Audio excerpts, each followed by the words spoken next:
Over to you, Tim. Thank you, JJ.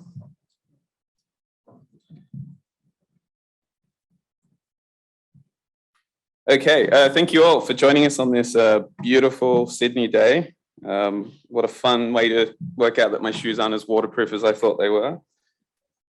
Okay, so let's start with who I am. I'm Tim. I head up customer success for Pubmatic ANZ.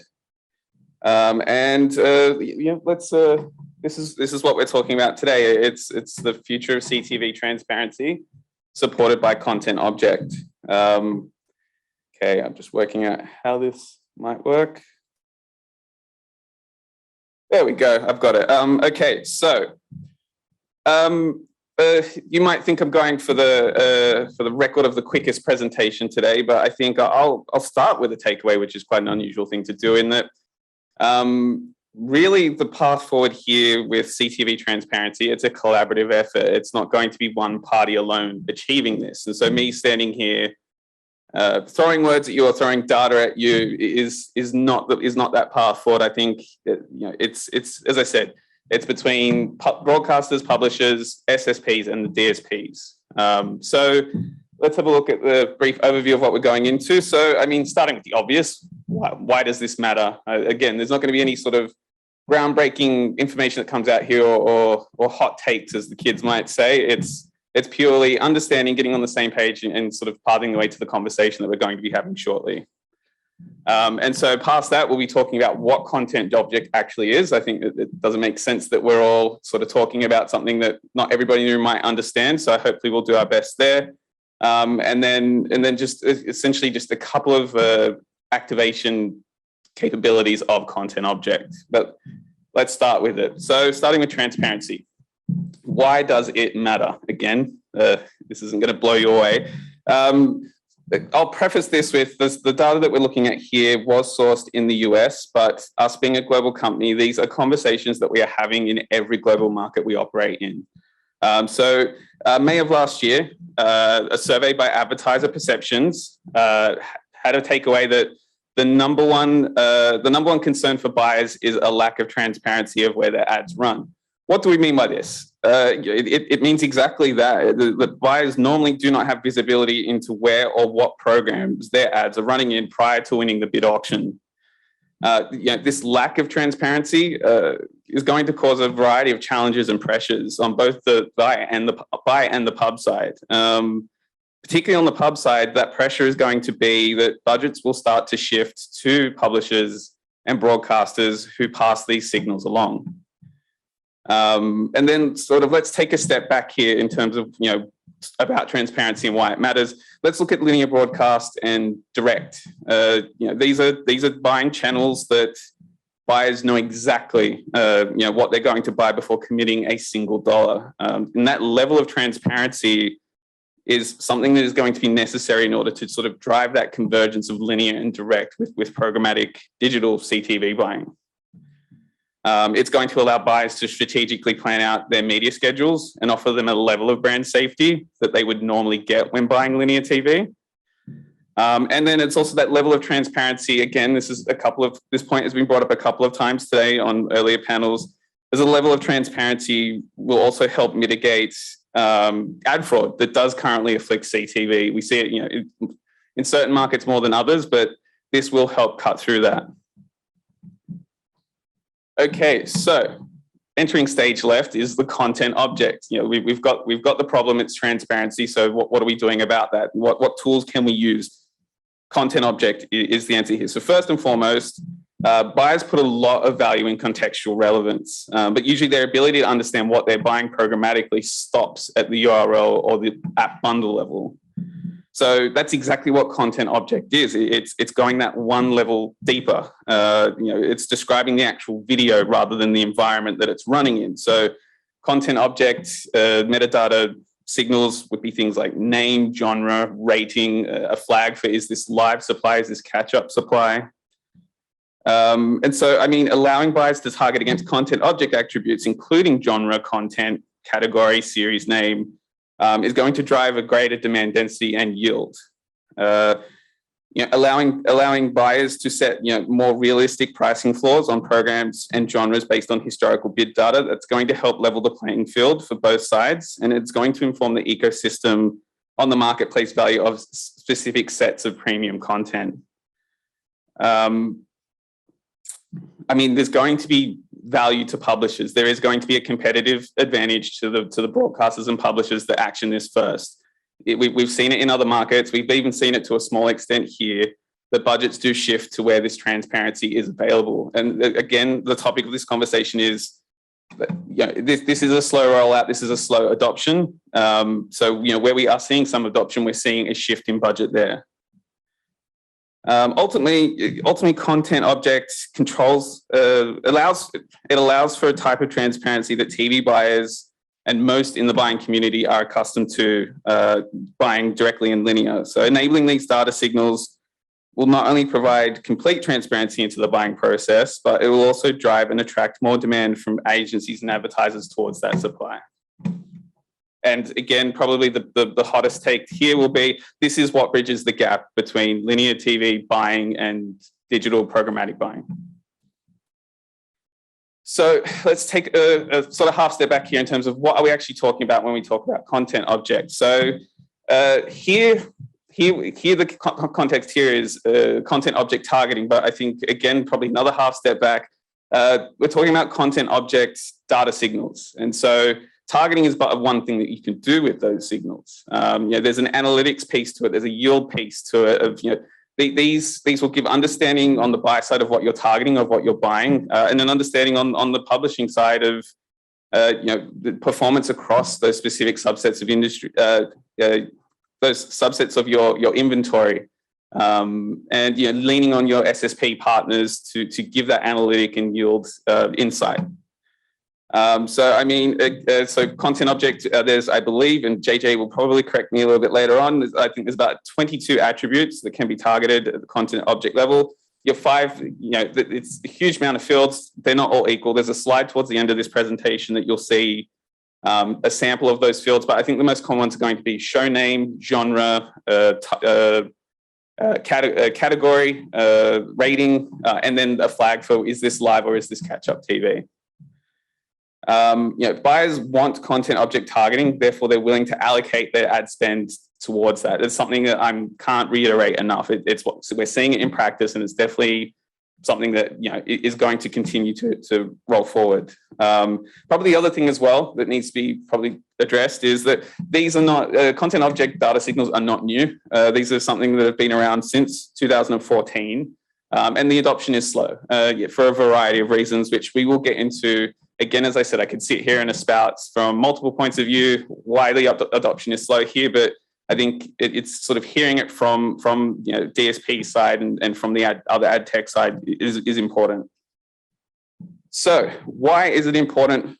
Why is content object important? And it's important to everybody in the ecosystem. So on the buy side, it's that standard. You think of it like it's a nutrition label on the inventory that buyers are going to be buying.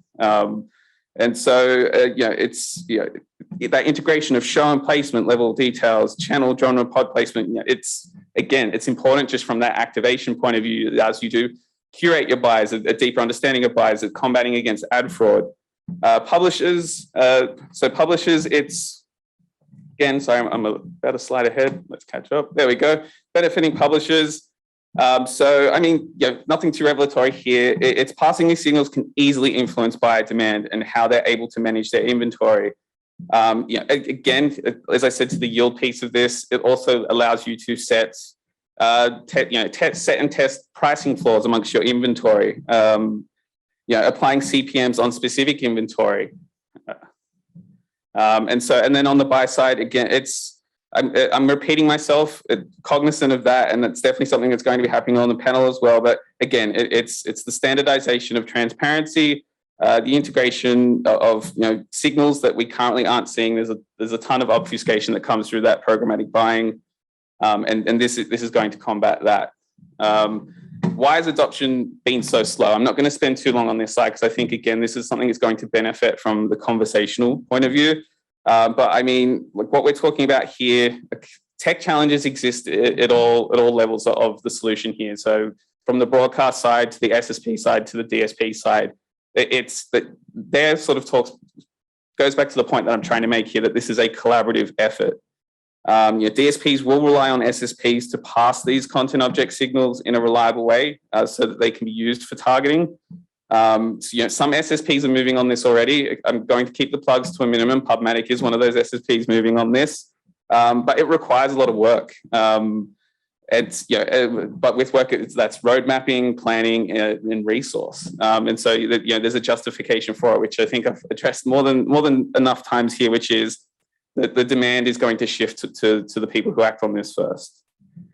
And then, I think the final part is just pushing it from the source, which is pushing publishers to push this metadata in a adhering to standards. Like standardization is the key forward here. Right now, it's very disparate setups across where these signals are being passed, how they're being passed, how far through the bid stream they're being passed. And so again, standardization is the key to moving forward here. So again, probably not going to spend too long on this slide. We're just going to talk about some signals that are being passed through content object. So these are 11 out of the 22. I believe Pubmatic reports on up to 18 of these. And so that's the key there, is reporting on. So we not only pass these through for targeting, we also report on them. And some of the, probably what I call out here is, again, understanding how content object works. So one of the ones I would call out here is fourth from the bottom, which is title. That's a binary value. That's actually not what you're after in the content object stream.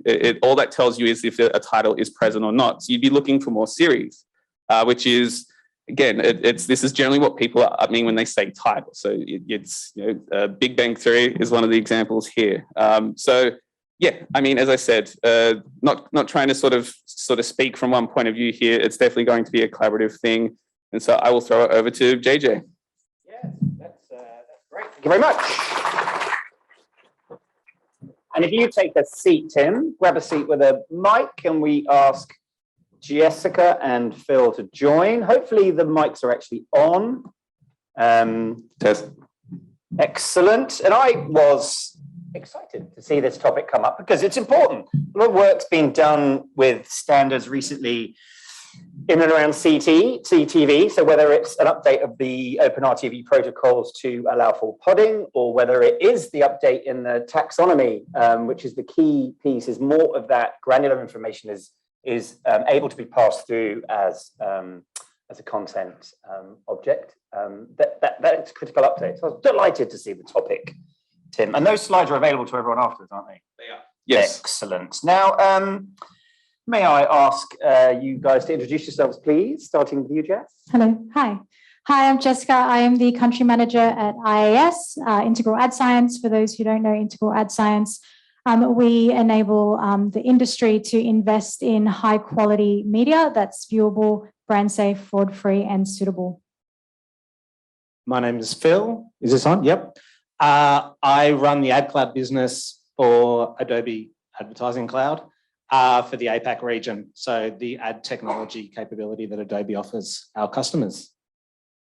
Fantastic, if you know who you are, Tim. And I'm going to go back to you. And I know there's a reiteration in some ways of the points you would make, but I'd love to hear another dimension, perhaps, in terms of the reasons why you think here locally, specifically in this market, that there is some slow adoption on what is a very coherent opportunity to improve the level of information available in CTV supply? Yeah, it's a good question. And yes, it's very much in line with what we just went through. So there might be some repeating, but it's content object is in the exploratory phase. And that's not unique to here. It's something globally, but speaking specifically to here, starting where at the origin of the content object. So our publishers and broadcasters, there's decisioning on what content object signals they want to pass downstream, how far they want to pass it downstream. And then there's also, headwinds in terms of that decisioning. So a channel conflict between linear, direct, and programmatic. It's that fear of cannibalizing, your direct deals.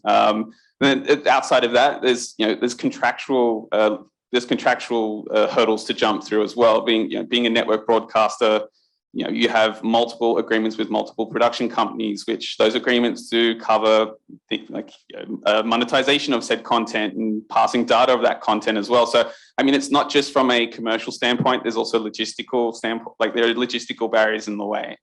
Looking at it from an SSP point of view, again, that sort of puts it back to standardization of the data that is flowing through into the SSP and essentially standardizing it so it's targetable by all buyers and all DSPs. Probably a step further past that for the SSP is having controls in place for the broadcaster. As I said, there's going to be some degree of consideration when it comes to sending those signals downstream to the SSPs and to the DSP. So I think from a SSP, again, I said I keep the plugs to the minimum. Something we do at Pubmatic is put a toggle in the UI for the broadcaster that they can switch content object signal passage on and off. Then there's a granularity to it as well. So we can, you can pass it at, switch it off completely. You can pass it only at the programmatic guaranteed or the PMP level, or you can open it up to all channels. But again, there's a fear of a lack of control on the broadcast side. And I think putting those controls in place is going to help build that confidence. And then the other part is, as I sort of touched on at the start of this, it's the standardizing of the passage of this data. These setups at the moment are very disparate, and I think it's making it very hard from the DSP point of view, which I don't want to speak for you, Phil. You can't have a separate setup for every broadcaster that you deal with. It'd be nice if you could, but I think standardization is definitely going to be the key to pushing this forward. Yeah, so we're talking a little bit about standards and features, which we know is important. But from your client's perspective, Bill, what are the core benefits from a practical perspective in this additional contextual layer of information? I mean, it creates opportunities. So it still surprises me that, I mean, CTV, let's say I've been buying or helping clients buy CTV for 10 years-ish. The fact of the matter is a lot hasn't changed, right? We're looking at, we want to deliver the ads. Number one, right? Clients want to deliver their budgets, right? They know in Australia, especially, it's a little bit different. I know a lot of those stats were North American, but Australia is very much focused on 4 big publishers, which is the majority of our inventory. There is a little bit expansion, right? But 4 big publishers where you kind of get the brand safety. I won't say kind of, you do get the brand safety. And so you think about that and it's guaranteed delivery at the right price, right? And so then you start to think about, well, what can you do and how can you optimize these media campaigns? And we ran a lot of work with KO and actually won an award last year for Drum Media Awards on CTV. And love winning an award, don't get me wrong, but that is work that we have been doing pretty much for 5 or 6 years. And we still entered that in and we still won an award. What were we doing? We were optimizing CTV by the network. Okay, and we were delivering results for KO. But imagine how much better we could deliver that if we go down to context. Imagine what we could do if we were able to optimize by show or by different areas that were able to be passed through in the content object. Absolutely amazing, right? And then we think about though, well, I won't talk about the price yet, but we then go into other media and other channels. And we know context is super important in every single medium. Television lives and thrives on context. We know in digital media, when we buy contextual advertising, it outperforms things like third-party data on a CPA basis quite often, right? And we've run campaigns recently where we've seen a test for a travel client, which literally outperformed third-party bought data by over 26%, contextual targeting versus third-party data assets. It works. One of the challenges that we face constantly in this industry on the CTV front though, is as soon as context is brought in and you add that into the DLID feed that you're buying, the cost goes up. The load cost goes up by 20%, sometimes more. And that's kind of the world we're living in, right? Where we have to make the payoff be between will performance go up by over that 20% or is it okay to buy at a network level? And when you do simple things, and forgive me for going to something like a completion rate, but when you're kind of buying CTV, you're seeing 93% completion rates. When you buy it contextually relevant, you see 95% completion rates. So completion rates are already incredibly high, as you would expect in a premium environment. It does go up a little bit with contextual, and part of our challenge is how do we go beyond that into more advanced forms of measurement as well. Yeah, that's great insight. That's great insight into the economics of it and the reality of those additional attributes. So Jess, from Integral Ad Science's core product, the environment is critically important, and from the additional benefits that both suppliers and buyers can see from the additional information. Do you have anything to add to that? Yeah, I mean, you guys covered it off pretty succinctly, but I guess if we were to think of CTV in three audiences, actually, you have your publishers or your broadcasters, you have your buyers or your brands, but then you also have your consumers as well. And so when we think of, let's go to the brands and the media buyers first, they want the controls to be able to make the decisions. So, and the way to be able to do that is to have that contextual data flow through. And to your point, Phil, we are seeing this across other platforms already. And then to your point, Tim, earlier on, they have this ability to have that control when it comes to linear buying. When we go to broadcasters, Tim, you mentioned that the price goes up. Well, we see this consistently on other platforms as well, where buyers are more willing to pay for enriched data signals. And so we can expect the same thing when it comes to what publishers can expect. And then finally, there's the consumers. We don't want to see duplicate ads. We want ads to be of good quality. So there's definitely the content object purpose is not only going to benefit the publishers or the broadcasters as well as the media buyers or the brands, it's going to have positive impact on us as consumers as well. Yep, increased relevance. So that I think that sort of ties up that set of questions quite nicely. But to go a little deeper into some of the details or nuances with you, Tim, we talked about standardized taxonomies, and obviously there is the Tech Lab one. And what's interesting when you look at the seller-defined audiences, for instance, is yes, you'd want to leverage the IAB Tech Lab's taxonomies. That's obviously made available, but the opportunity for customization does exist as long as it's transparent.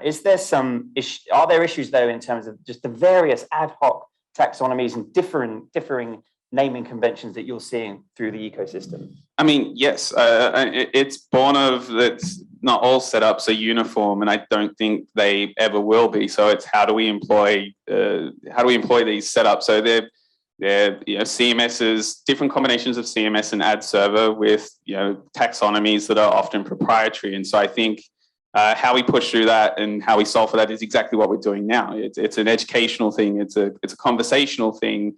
I think to simplify it's touching on a uniform like something as simple as a uniform taxonomy from a naming convention that solves a whole bunch of bid stream issues at the outset. Yeah. And then sort of pushing for a solve of some of the things I brought up in the first answer. There's this assessment of what signals we want to pass down the bid stream to the SSP, and the price erosion or the cannibalization that could come from that. I think assessing that commercial risk is smart, but I think while you're assessing commercial risk, you should also be assessing uplift and the benefit that will come from this. And then I think the final piece here is. It's a technical thing. It's a collaboration between all parties pushing to a one single taxonomy, and then probably the final step that is just understanding why are we doing this, the motivation behind it, and understanding what buyers want to do with these content object signals. Do we think that at the advent of widespread adoption, all direct budget will shift over to programmatic? We don't think so at Pubmatic.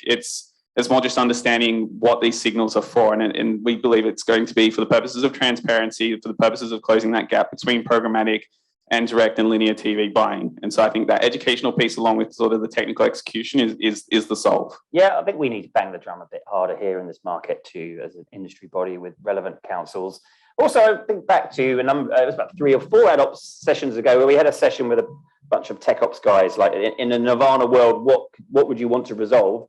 And Adam Sloan down in Melbourne went, can we just call everything the same thing? Can we just have a consistent naming convention on everything, please? It drives me mad. Good on him for that.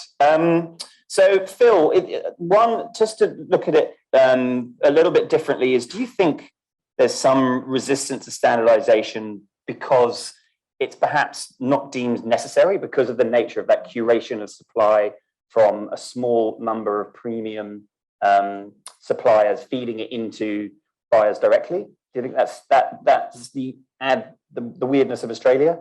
It's not very technical, but you know what I'm saying.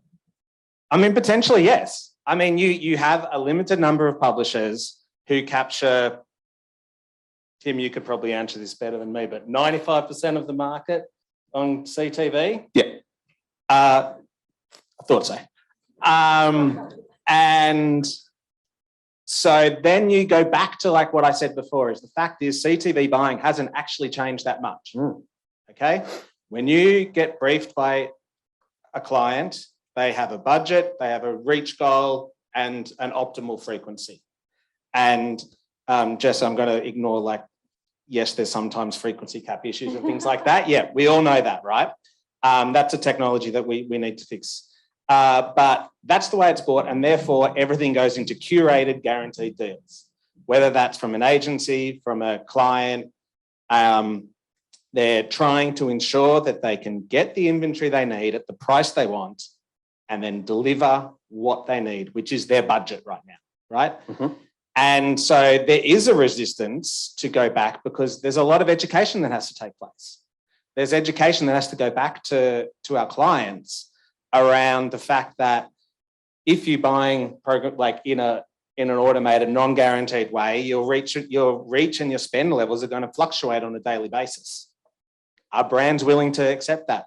Some are, some aren't, right? That's the nature of the beast, and we still need to just continue to educate them that that is the way that CTV could potentially go if you want to get more targeted. The other reason I think there's hesitancy is content object isn't the only thing that's happening in the marketplace. And believe me, as a technology that's buying media, standardization is a dream come true, right? Because our engineers and our PMM teams can sit down and go, standardization, this is going to come into the bid stream. We can buy, we can report, we can optimize off of it. If we're standardized across the entire world, they have to build it once, which is, let's face it, what every technology company wants to be able to do. The reality is that we're living in a marketplace which is very advanced in their thinking of how they're going to make CTV addressable. Mm-hmm. You have Channel 9 with Audience Match, which was launched 2 years ago. Gabby, hold me accountable, which is built on Adobe technology. So you're kind of versing the ability to do content objects, right, with another way of buying, which is leveraging your first-party data and making it fully addressable based off of your own audiences. Yep. And then, there's conversations around standardization at an industry level, at a publisher level. There's a lot going on, right? Would it be better for it all to be standardized? It would be a hell of a lot easier for us all. But the fact of the matter is, like, we're living in a really advanced marketplace where we've got publishers who are really engaged, are really driving down the addressability and the one-to-one ability and potential of CTV, and pushing very advanced advertisers down that path. And then you have the world that exists where it's, I think you mentioned it a little bit, Tim, is like, how does it work in conjunction with your television buys and things like that? And they're more focused on reach and frequency, where guaranteed is probably critical. Yeah. So there's like resistance, but it's not a resistance to standardization. I think we're just going through this world where the technology has finally caught up to where, like, the opportunity, and now publishers are kind of trying everything. Yeah. You don't feel there's a bit of resistance. It feels a bit linear though, right? Why not the openness of democratization, using the tools, buyers buying what they want? The prices may vary. You've got some curated premium, but do you think it could democratize further? I honestly don't think there's enough inventory for them to need to worry about it to right now, to be honest, because most of it gets bought into guaranteed, right? Yeah. And then you have, even audience match will be bought guaranteed. So it's still an investment. And so the tail of inventory, I just don't think there's so much there that they're worried that much about it right now. Yep. Once it grows more, they're going to need to monetize it. They're going to need to put content objects in it because they know that they can charge more if there's more data in there and it's contextually relevant. Mm-hmm. Or if there's fundamental shift. I don't know, being an old fart, you look back at the way it happened with display. There was premium supply that was largely curated, and then it was all disintermediated through tech. The SSPs came in and everything changed. They always had remnant. And we didn't have any remnant. We talk about. And very importantly, they found new ad formats to create remnant. You can't do that in CTV. No, that's true. It was the greatest Trojan horse in history in some ways. The way that that's why we have companies like Integral, right, to tell us about viewability and things like that. Yeah, and actually, that's a perfect segue to that question. So, should the supply become more democratized? Mm-hmm. Obviously, considering what you do and the fact that you now own a CTV platform, which gives you and that gives you even more signals and access to supply. That's fascinating. What are the considerations for, depending upon your appetite for risk as a brand, what are the considerations for that type of buying? Yeah, so as we move to any open market style buying, regardless of if it's CTV or any other type of media, you do run the risk, I guess, of incurring more fraud potentially, or incurring more brand risk. In our latest media quality report, we did see ad fraud go up a little bit for video. So we are seeing that increasing trend. But when we're thinking about CTV and buying it in the open marketplace, and we think about fraud specifically, to your point, we have bought a ad server called Publica, and their SSAI solution integrates the AdCert 2.0 IAB solution. And so that enables us to understand any spoofing that's going on in CTV. And so to that point, there are initiatives that the industry is pushing along, like AdCert 2.0, that does address fraud in CTV. So you can go into the open marketplace with the industry solutions to help you. On top of that, you also have verification partners that have their own proprietary technology to identify fraud. So yes, the risk increases, but there are definitely initiatives and technology out there to help you mitigate that risk.